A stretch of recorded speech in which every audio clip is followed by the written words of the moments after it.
today, what I wanted to do with you, I was actually over the last several days just trying to figure out, what am I going to speak about? What am I going to talk about that I haven't really spoken about? Because I have a lot of talks on Bitcoin out in the public domain, and I wanted to do something quite unique for the group. And I decided to actually share with you how I got the religion. I want to share with you what blew me away. I want to share with you what brought me to a point, an epiphany that completely radicalized my life. I thought I was out of the game, and this pulled me back in. And I'd like to share what led me to almost a religious-like moment regarding Bitcoin. Because at first, it was just another asset amongst many other assets. But I want to tell you that I went on a journey that made me realize that this is not just another asset. This is not something that you trade. This is not something that you buy for $1 and sell for $2. This is not something that you ultimately find a sell point and go back to US dollars for. This is more special than that. This is something that is outside of the domain of the human species. This is something that is perfect because no human being can touch it. No human being can touch it. No human being can ruin it. No human being can debase it. No human being can inflate it. No human being can steal it. No human being can confiscate it. This is something extraordinarily unique in the human experience. And I'd like to tell you or share with you how I came to that realization, how I realized that Bitcoin is our freedom. That is right, freedom. Now, in that title insinuates that we are not free, that Bitcoin is our freedom. So it implies that we're all not free. And I came to this realization that despite my success, despite my 40-year career, I was not free. Bitcoin made me free. And Bitcoin is the only option for freedom. Now, this might beg the question, Oliver, freedom, yeah, I understand you're saying Bitcoin's our freedom, but freedom from what? Freedom from this. I want you to look at this. This is the picture of the buying power of $1. Many of you have probably seen this image hundreds of times, but this is the picture of the buying power of $1 from 1913 all the way to the year I got Orange Pill, all the way to the year I got religion, all the way to the year where I understood that Bitcoin is freedom. 1913 to now. Now, I ask you, is that the picture of success? No. That is the picture of a failing system. That is the picture of failure itself. And I realized that all of my life, I was educated in some of the best schools in the United States. I was taught, I was indoctrinated to spend my life working for that picture. I was taught that my success in life would be judged by that picture, by how much of that picture I was able to accumulate. I was taught to spend virtually every waking moment of my life, giving my time, giving my effort, giving away my skill, my information, my knowledge, my education to other men, other things in exchange for that picture. And that's not a pretty picture. Then I realized that I was participating in a system that was crumbling, a system that actually made me poorer every 4 years of my life unless I ran a lot faster 4 years later than I ran 4 years before. I understood that I was dedicating my life to a system that was causing me to sink lower and lower and lower. And then I realized this is actually my life. That this is the picture of what I'm really experiencing in my life, but it happened so stealthily. It happened so slowly that we don't realize. That, ladies and gentlemen, is what you are experiencing right now, this minute, in your life, if you work for that. And so I realized I should not be working for this. I should not be exchanging who I am. I should not be exchanging time for this. I should not be exchanging my effort for this. I should not be giving away my skill for this. And that's what Bitcoin has been discovered for. Bitcoin has miraculously come into our existence in 2009 to give us an alternative, to give us an option, to give us a choice of what to surrender our life to. And this was my epiphany. And so I would like to go a little bit deeper in terms of how this came about. But before I do that, what I would like to do, if I can, is I have to give you a brief overview of my history, because this ties into what I need to do. So my father owned a taxi, and my father was a gold bug back in the 1960s and 70s. And for slightly over a decade and a half, my father illegally accumulated gold, 1 ounce of gold every single week of his life. And in the 1970s, gold skyrocketed to the upside for reasons which a lot of you might know, and it changed our lives. My father, with one play, took a lower middle class family out of Brooklyn, one of the most dangerous areas in the world at that time, and turned the family into being somewhat wealthy. Our cars changed, my house changed, my state changed, my neighborhood changed, my friends changed, my schools changed. Everything in my life changed. And when I came a few years later, when I realized that my father changed the trajectory of a family with one play, gold, I knew that I wanted to do just that. I said, if my father can do this with one play, I want to do this with multiple plays over the course of my lifetime. I don't want to just do it once. I want to do it many times. And that birthed my dream to become a professional market participant, a professional market player. I placed my first investment in 1981. I bought a company called Eli Lilly. I still own it today, from 1981. My second play was McDonald's in 1983. 1986, I land my dream job on Wall Street. I become a NASDAQ market maker. Over a 7-year period, I gain a great deal of success as a NASDAQ market maker and believe at that time, in 1993, 1994, it's time for me to leave Wall Street and start my own firm.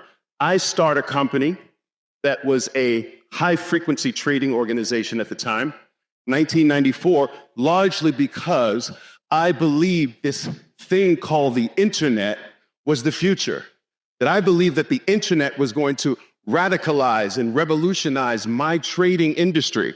And so I branched off of Wall Street and I set up an internet-based high-frequency trading firm in 1994, the year that the internet first became legal in the United States for commercial use. A lot of people don't realize that the internet was illegal to use before 1994 in the United States. And that was my trigger to leave Wall Street and start my own firm. That firm became the second largest direct access trading firm in the United States. 1998, Barron's ranks at number 1 in the United States. And, by the way, I'm getting to the point, I promise, I apologize. And this attracts the eyes of Charles Schwab. Charles Schwab winds up sniffing around our firm, and it liked the technology that we had built for our high-frequency traders. We built this technology from the ground up, and they wanted to buy it. So we gave it to them. for $498 million in 1998. Thank you. Now, this was a life-changing experience. It set me up for life, but it didn't stop me. What I did was not for money. I love the game. I love the action. I love the play. I continued to play the markets in these big ways. I took a chunk of those gainings. I felt that if Charles Schwab bought my crap for nearly $500 million, that this was a market top. I took a portion of those gains. I shorted all the dot-com stocks. Boom, the dot-com stocks crash, right? At the bottom of the market, I take those gains, and I take a chunk of those gains, and I put it into this fledgling company. I think you might have heard it. It's called Amazon in 2001, right? From Amazon, right, 2004, the first gold ETF was launched. My dad calls me up and says, "You know what to do?" I said, "Yes, Dad, I know what to do. This one's for you." I put half of my wealth into the first gold ETF in January 2005. I don't have that anymore. Bitcoin has taken over for that. But thank you. 2008, I was short the banks, and that was the big one. As you know, the collapse came, and this was the biggest play of my life. I got this right. And that's when I came to Medellin. I wanted to hang it all up and give up the game. I was finished. I was done, right? So, what began to happen in 2016, I began to be a little anxious, and so I wanted to start getting back into the business again, and I started a trading operation here in Medellin, which spread all over Colombia first, and then all over Latin America. How many traders do we have now in Latin America, Juliana? All right, so by the way, she is the director of my entire Latin American division, Juliana. So got back in the game, started a brand new trading operation. Now we're up to 20,000 traders strong throughout all of Latin America. Now, why do I tell you all of this? It's because during this time, I had a growing number of my traders mention Bitcoin to me, and I felt it was a distraction. I would tell them, stop talking about Bitcoin to me. It's a distraction. We're living at the top of our game right now. I don't want any distractions. No one's to mention Bitcoin. And the crowd of traders in my organization would continue to talk to me. I started to release traders in my organization for mentioning Bitcoin to me. This is going all the way back to 2016, 2017. All right? Now, why is it so difficult for people like me from the traditional financial world to see the value proposition of Bitcoin? My partner in the deal I told you about, in the deal I told you about with Charles Schwab, I've been trying to orange pill him for the last 5 years, and he seems to not be able to see the value proposition of Bitcoin. I did not see the value proposition of Bitcoin for quite a long time. So why is it so difficult for us to not see it, especially if we come from the traditional financial industry, and especially if we've had some success? My friend finally called me up just the other day, and I felt like this must be the moment.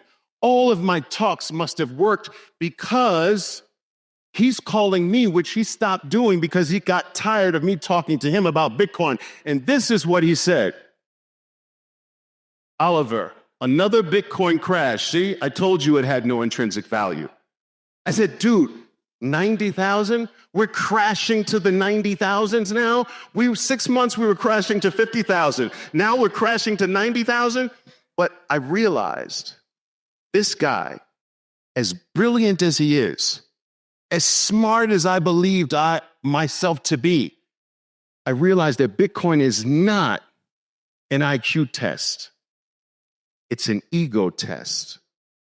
You see, my friend will probably never adopt Bitcoin because I got Bitcoin at 3,000. And if he enters now, he'll get it at 100,000 plus. And that somehow bothers him. That somehow prevents him. If I wasn't in, maybe. Bitcoin is not an IQ test, it's an ego test. And it was an ego test for me. Who are these people to tell me what money is? I have made more money than any of you could dream of, I would say. And you come to me with this? That was all ego. Bitcoin is not an IQ test, it's an ego test. Now, here's the crash that my friend was talking about. There it is. Look at the arrow. See? The little baby. Oh, it's a little cute crash. It's beautiful. All right. Where are we now, by the way? 104? Look at the little baby. All right. Scary, right? No. All right. So, like I said, why most don't get Bitcoin? There are two reasons that I've come, because I've thought quite a bit about this. Two reasons why most don't see the value in Bitcoin. Now, here we get to the crux of what I want to share with you. It's money and slavery. You see, most people, especially the people in my position, successful on Wall Street, successful with what they assume to be money, we see it the least. We understand money less than everyone, despite maybe our wealth, despite maybe our riches. I believe that the first reason is because most people really don't understand what money is. And by extension of that, they cannot understand that if you are calling a money that is controlled and operated by another man, if you're calling that money, then you are a slave. If you are working for a money that is controlled and manipulated by some other man, you're the slave, and the controller of the money is the slave master. But you have to understand money first to bring yourself to the conclusion that we are operating in a modern slave-based system today. So let's go. The main question, we always must start here. What is money? And I'm going to cut right to the chase. Money is one simple thing at its core. Money is time. Think about this. You work on a job for a corporation or an organization or a company or an individual. You give 40 hours of your time. And in exchange for that time, that week, you receive what you think is money. That money is a representation of the time that you gave to the person, to the organization, to the institution. It is a symbol of your sacrifice, your time. You woke up that morning, you prepared, whatever.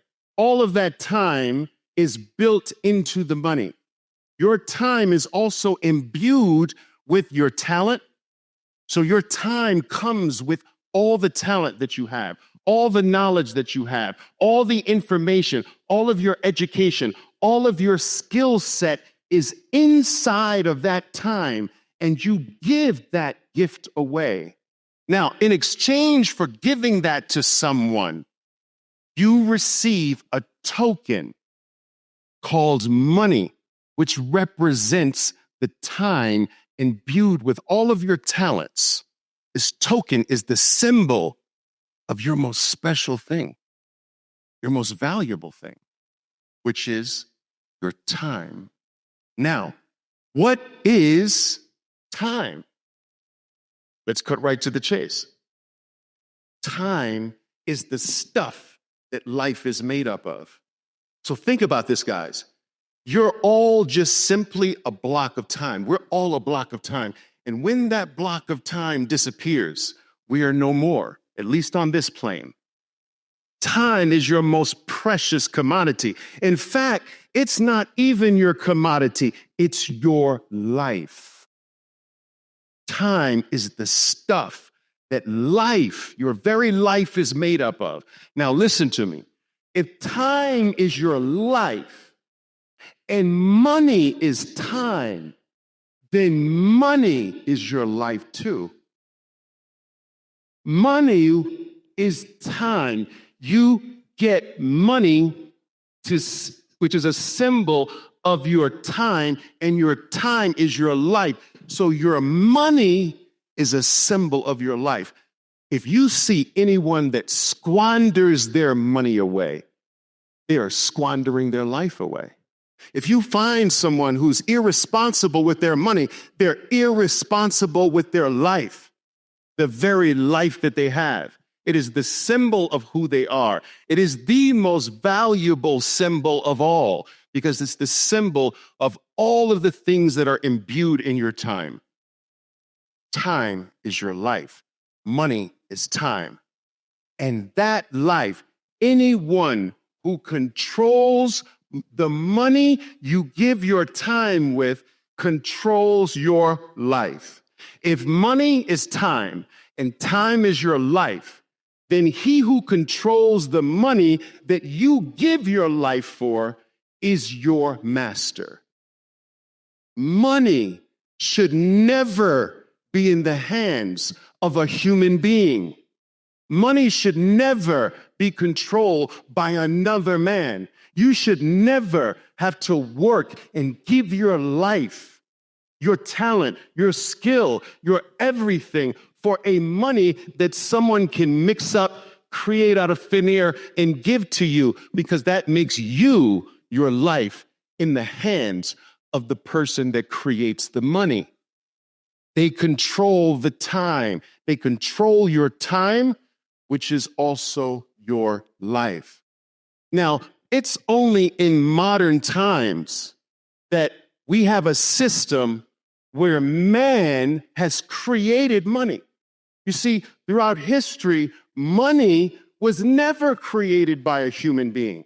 Money was never in the hands of a human being.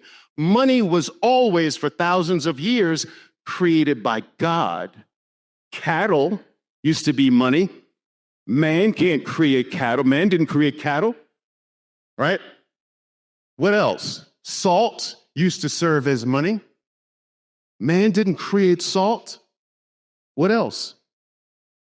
Silver wasn't created by man. Gold wasn't created by man. Rhinestones weren't created by men. Agri-beads weren't created by men. Seashells weren't created by men. Money has never been created by man. It is only recently that somehow men, groups of men, took control of the creation of money and blocked everyone from all the monies that can't be controlled. And this is done to enslave us.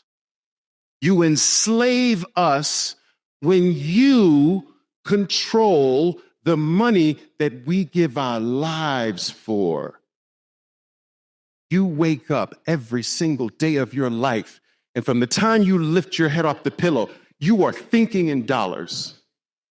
You are judging everything by someone else's money, another man's money. It's ruling your life.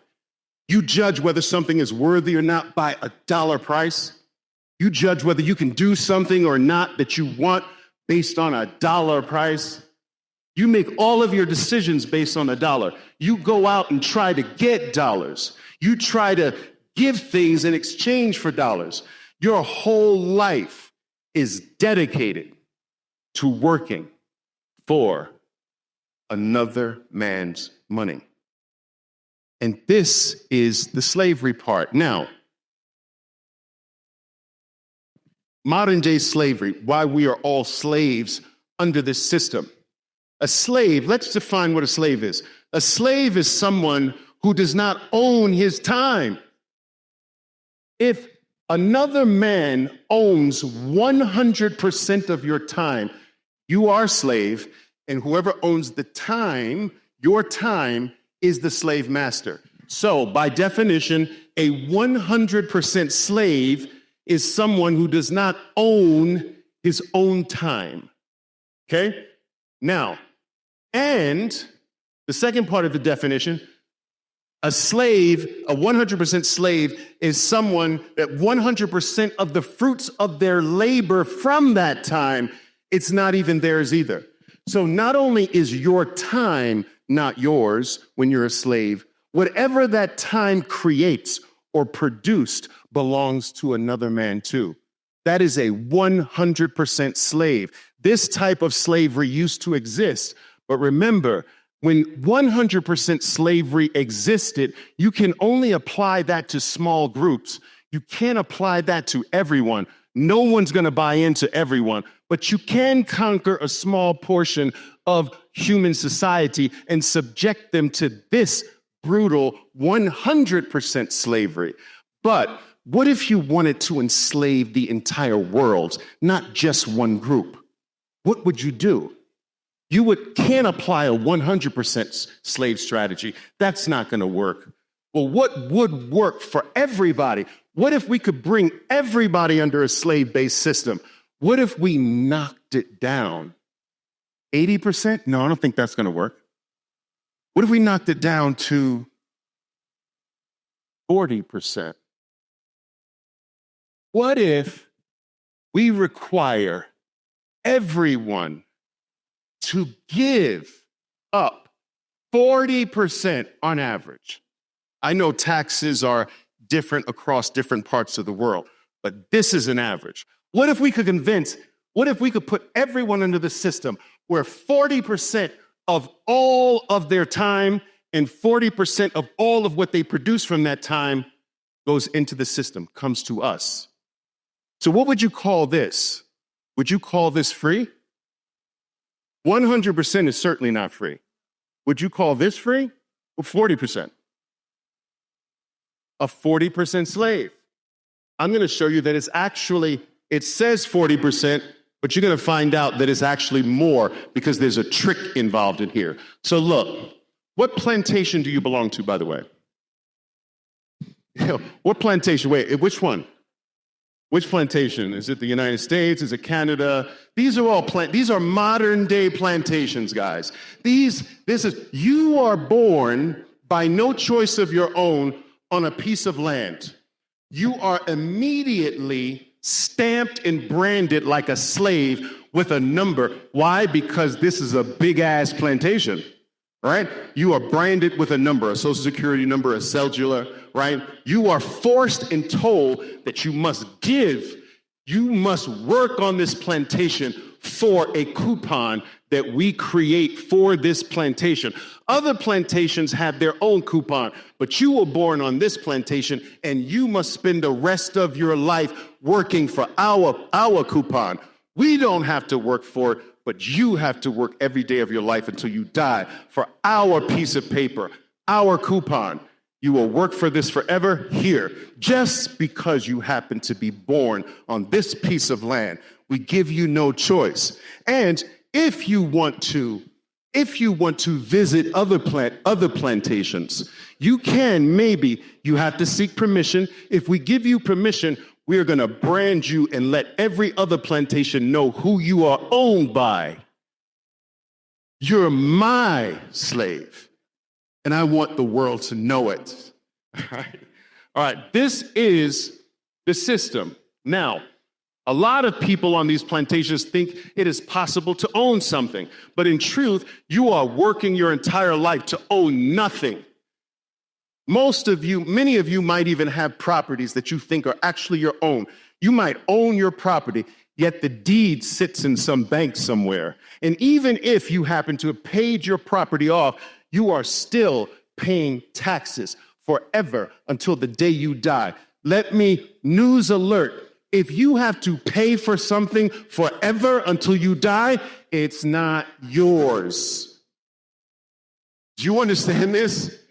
You don't pay for something that is yours. Once it's yours, you should stop paying, but you will pay forever. Now, the plantation owners say, you know what?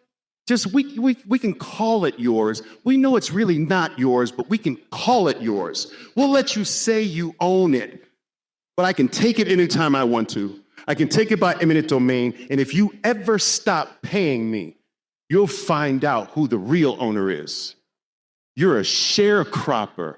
We're sharecroppers. We're allowed to use the land. We're allowed to get a house on the land. We're even allowed to trade the houses back and forth with other slaves. As long as we keep paying, somebody's got to pay. They don't care which slave pays. You want to switch the property to another slave? That slave has to pay as long as they're paying.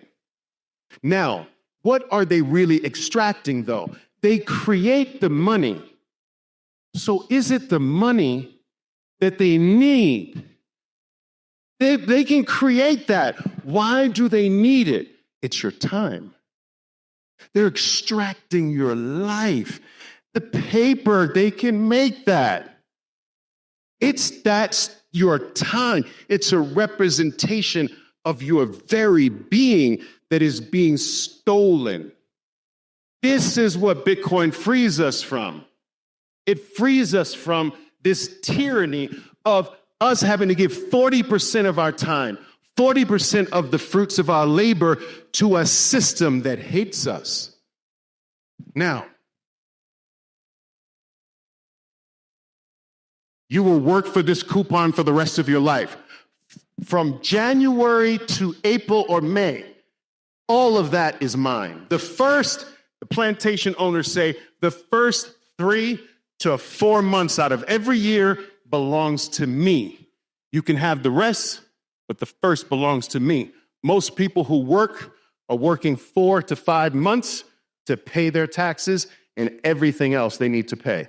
And the rest is supposed to be theirs. So they pay out 40%, they pay out 40% back to the system, they keep 60%. All of your time, your effort, your knowledge, your experience, your education, your skill will be given to this coupon. You're dedicating your greatest value to get that piece of paper. Now, this is your life as a slave. Take a look. This is what you're supposed to dedicate your life to. That picture, as I mentioned, is the picture of failure. Now, here's where it gets really sinister. The 60% that you're left with is experiencing this picture. So it's not 60%. They even tell you every year, we're going to debase your 60% by 2, 3, 4%. They tell you, we strive for a 2% inflation rate. What is that? We strive to steal 2% of your 60% every single year. They're telling you in your face. We strive to devalue you by 2, 3% every year, which means that every year your life gets harder by 2 to 3%. The same eggs you bought this year will cost more time. The same eggs you bought last year cost more time for the same eggs this year. The same milk, bread, meat, the same car, the same bills. If it took you 2-3 hours to buy if it took you 2 to 3 hours of your salary to buy food for the week this year, next year is going to take you 5 hours to buy the same food, and the next year is going to take you 6 hours to buy the same food. You will be like a hamster that runs on its wheel, staying in the same place faster and faster, getting tireder and tireder every year of your life until you die. And if by the end of that process you happen to have something, we're taking that too. Or if you pass it on, we're applying the slave system to the person you passed it on. This is insane. There's inflation rate at the current moment in the United States is 3%. It's 8% globally. Monetary debasement, which is printing new dollars, is happening in the U.S. at an average annual rate of 7%. And globally 14%. This is the picture of theft. Now remember, every single time a new dollar comes into existence, all of your dollars drop. You realize that, right? So you've got dollars in the bank, in your pocket, you're holding on to them. A new dollar comes into existence. Your dollars drop in value. A bunch of new dollars come into existence. Your dollars drop in value more. You have no control to stop this from happening. Every new dollar printed drops the value of what you gave your life for. So if your dollars are dropping, what does that really mean is really dropping? Your life. This is the picture of your life. Can you hear it? Right? Your life is being stolen by the money printer. Every time, because the printer, no one has to work. The controllers of the printer, they don't have to put 40 hours in. They don't have to give up their information, their knowledge, their skill, their ability, their energy. They just print at your life's expense. You gave your life last year for these dollars. They're printing and making your very life worth less than it used to be worth last year. When you link money to your life, something happens. Something stirs up inside. You can't stay the same, and you can't unsee this. Every year of your life, you will work harder than the last year for the same eggs, milk, bread, meat, water, etc. Your life won't get easier. It will get harder. People all over the world, especially the United States, they don't understand because they don't understand money. They complain. They say, listen, I don't understand. I did what I was supposed to do. I went to school. I got an education. I got a job. My single job doesn't cut it. I had to get a second job. I'm trying. I'm working overtime. Somehow something's not right. Something is not giving. This can't be the way it is. Why are things getting harder for me when I was told and taught and promised that they would get better for me and easier for me as my age went on? But this is the opposite picture. What they don't understand is this. They do not understand that their life is being extracted from them by the controller of their money. And it used to be so gradual that no one really detected it. But now it's sped up, and it will continue to speed up, and you will feel it more starkly. This is what you're giving your life for. There's another picture of it right there. Now, freedom is here, fortunately. By some sly measure, 2009, Bitcoin came into existence or was discovered, and delivers us an option. So this is the theft of your life. Well, listen, I want you to really walk away with this stat. Every 4 years, your purchasing power is guaranteed to be lower than it was 4 years before. So the dollar that you're holding for 4 years is worth new lows 4 years later. You got that? You guys understand that? Guaranteed. This is a mathematical formula. Guaranteed. It's not guaranteed year to year. So for 1 year, it could go up. But never will there ever be a 4-year period where it goes up. It's always new lows in 4 years. Now, what else happens every 4 years with Bitcoin? Halving. Now, think about the genius of this. Satoshi Nakamoto, in all of his wisdom, he tied Bitcoin to fiat currency. 4-year guarantee of new lows, 4-year guarantee of new highs in Bitcoin. He made Bitcoin the exact mirror opposite of the slave system. So every dollar that is printed and causes purchasing power to drop raises the value of Bitcoin 5 times the amount.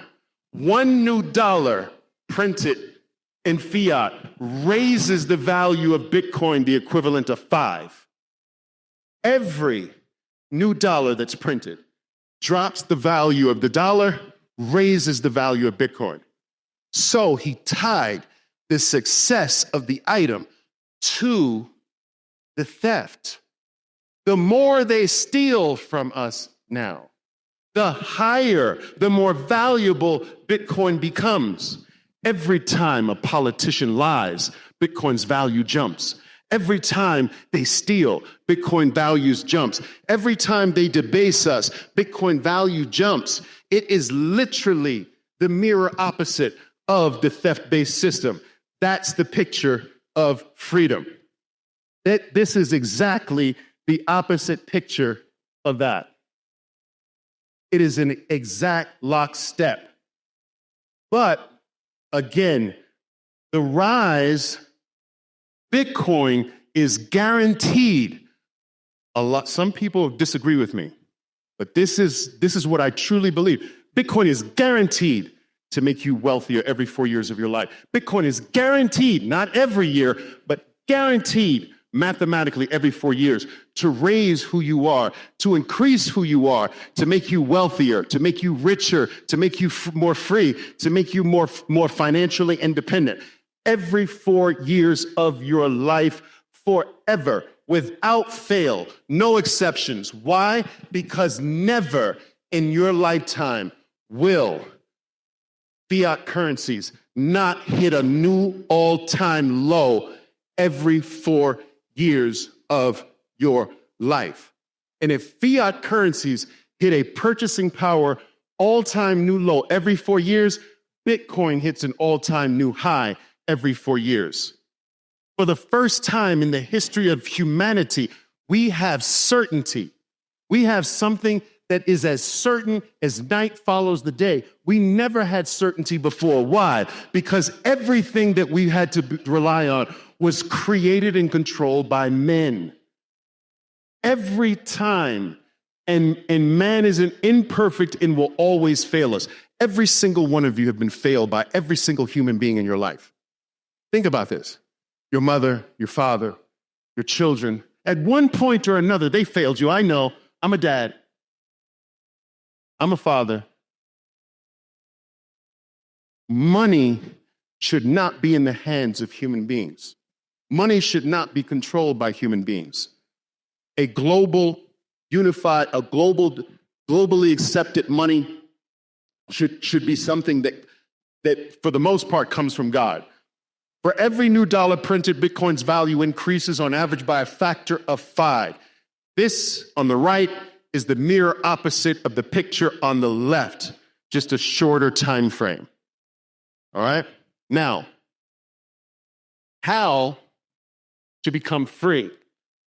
This is how I'm going to close out for you.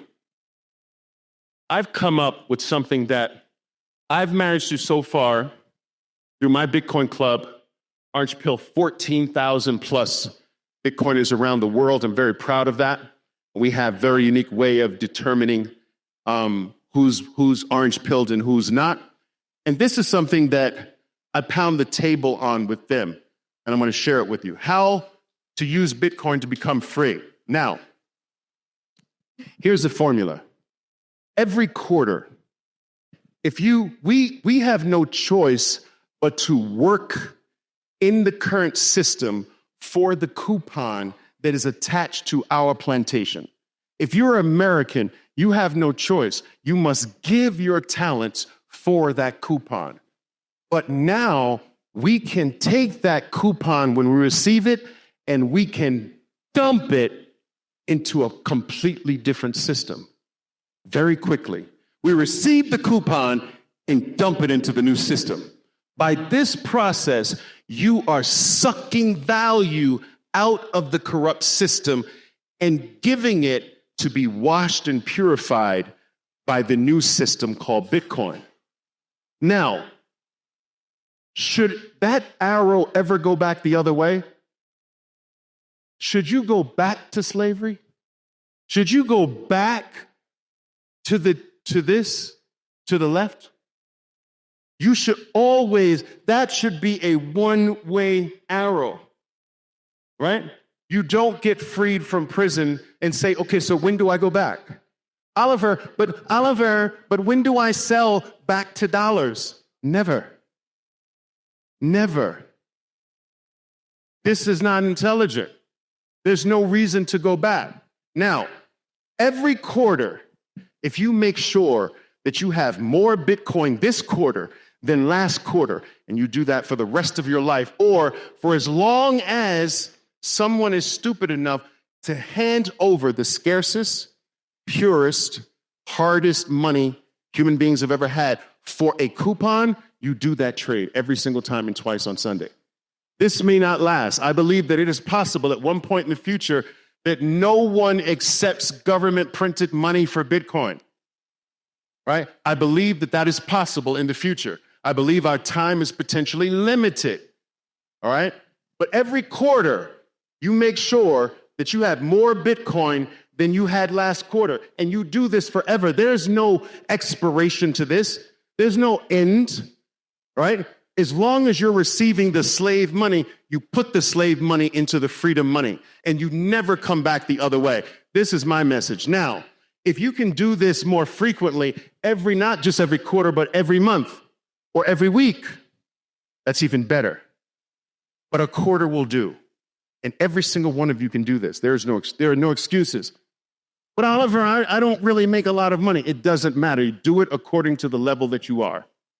If you got to put $5 in or $10 in, whatever it is, just make sure you are more Bitcoin rich every single quarter of your life. And I promise, I believe that if you give Bitcoin 3 cycles,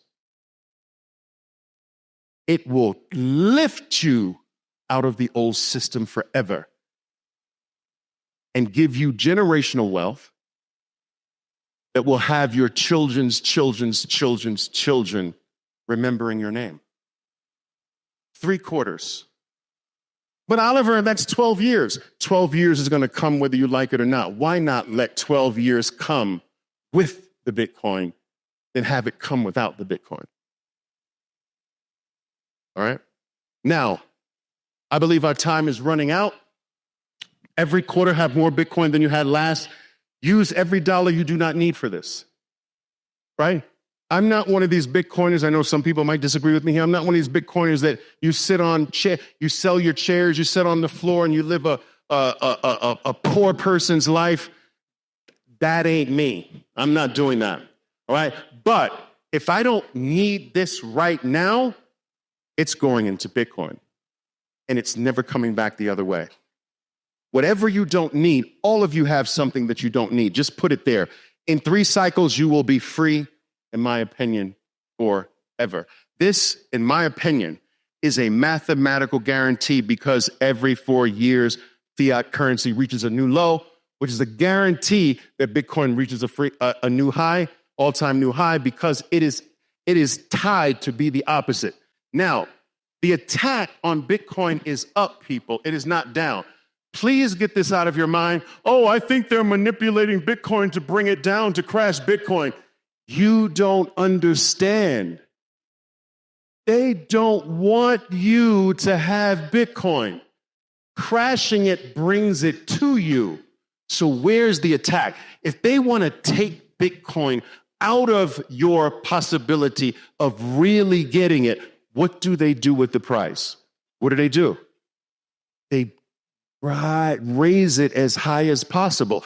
If you want to keep the riffraff out of a neighborhood, you don't want a certain type of lower level person in your neighborhood. Do you bring the prices of your houses down? Or you bring the prices of your houses up? You outprice the riffraff. The attack is on. And the attack is to take this freedom money away from you. But the attack is not down. It is not to crash it. It is to jack it beyond your capability to do the switch. To do the switch. If Bitcoin can skyrocket high enough, your switch won't mean very much. There is an attack. And it's on the upside, not the downside. I believe that the plan is to take Bitcoin into the stratosphere to where it is only largely available to the really, truly big players. And to give you access through them, their ETFs. the $14 ETF. Bitcoin's 12 million. The ETF's $14. And so the gateway to Bitcoin will now be through a proxy for Bitcoin. If they can take it high enough, you will buy the proxy and stop buying the real thing. And the only door will be through their products. This has already happened. Right now, you rarely, if ever, send money directly to someone. You're sending it through PayPal, through Venmo, through Zelle, through Chase, through somebody. And the future plan is you will have access to Bitcoin through ETFs, through options, through futures, but never directly anymore because we've jacked it up too high. The attack is not to bring it to you, it's to take it away from you. This is what I think needs to be thoroughly understood. Now, dollars for Bitcoin will not last forever. I believe this wholeheartedly. I won't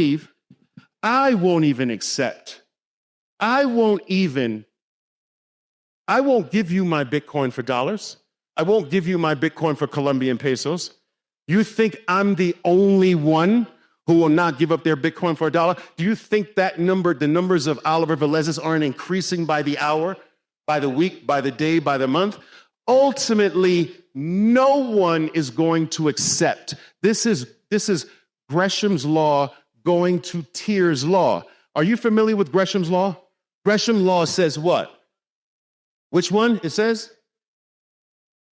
No, bad money drives out good money. That's Gresham's law. Bad money, fiat, drives out Bitcoin, but drives it out where? Out of circulation for a period of time. Where? In cold storage. It drives it out of daily circulation because you would rather use the bad money, get rid of the bad money, and hoard the good money. So it takes the good money out of circulation into hiding. This is necessary for a while. Once enough people have it in storage throughout the world, it naturally morphs into Tyr's law. Tyr's law states that bad money, that good money starts to drive out the bad money. And so when medium of exchange, when we start to exchange it back and forth, I'm only accepting Bitcoin. I'm not accepting dollars. The dollars start leaving the system. But a lot of people get this wrong. They don't understand that Gresham's law must happen first. Bitcoin must be stored first before it can ever become a frequently exchanged item. You have to have mass holdings before there's mass exchanging of the item.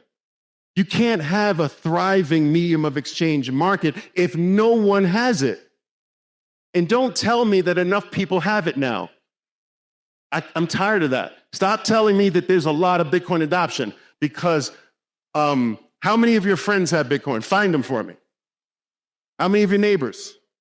How many of your relatives? Your church members? The guys at your poker club? Whatever. Nobody still have it. So it's still storage time, in my opinion. You will only be able to gain paper access to Bitcoin in the future, which is not Bitcoin or freedom at all. This is something I strongly encourage you to be aware of. I believe the plan is to do exactly what they did with digitized money back in the early 10s. You can't send it directly to anyone. You have to go through some third party. You send money through PayPal, you send money through Zelle, you send money through Chase, but you and the other person can't come together directly. Bitcoin solves this. Bitcoin is disappearing. It's a disappearing asset. Make no mistake about it. The numbers of individuals who are accumulating Bitcoin to never see the light of day, they're increasing by the hour. Your item is disappearing. Get to work. Stack harder, guys. Thank you very much.